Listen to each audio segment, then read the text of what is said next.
Here's an amazing CNN report that didn't bother to mention the fact that America wound up supporting the fascist dictator that this man was fighting against. If you're into family history, you know how frustrating it is to have a mystery picture with no name on the back of that. Well, that's kind of the problem here that Spain has with this old photo you see on your screen right now. The man you see was a U.S. citizen, one of nearly 100 African-American volunteers who went to Spain to help defend the elected government against fascists during a 3-year civil war.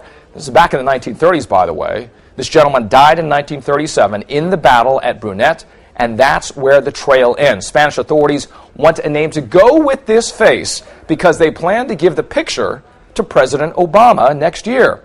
We're going to need some history detectives for this one, no doubt. And the mystery soldier was part of the Abraham Lincoln Brigade, and they have an archive based in New York. James Fernandez is a board member, and thanks for being with us this afternoon. Do you have any idea who this man is that we saw in the picture there? Well, we're working on it. It's become something of an internet parlor game to try to figure out who this man is. People have narrowed it down. There are some names floating around, but I have a thought that might kind of throw the wrench in the works of identifying this man. Oh, what's that? Well, there's a possibility that he's actually Cuban.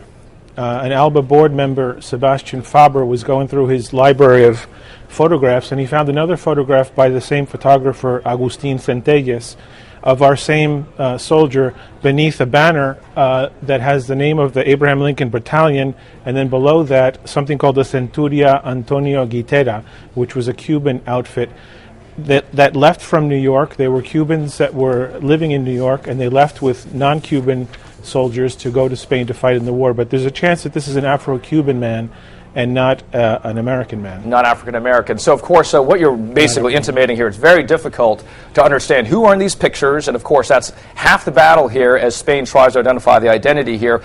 But tell us why this is so important to Spain, this group of Americans back in the 30s that went over to Spain to help them fight for the elected government at that time. Right. This is really a fascinating part of American history that's not very well known. When the Spanish Civil War broke out in 1936, about almost 3,000 American men and some women volunteered to go to Spain to fight fascism. And as you said, we think that about 100 of these volunteers were African Americans.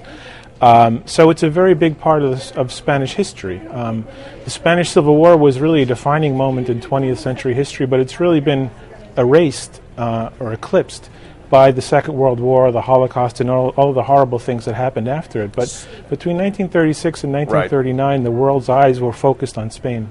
So the Spanish government really trying to look back at history and how the two governments worked together some 70, 80 years ago, at least, by trying to find out the identity of the picture of that man, then giving the picture. James Fernandez, thank you so much for a little bit of the background there. This as they try to find out the identity of that individual in the picture the Spanish government is. Appreciate your time.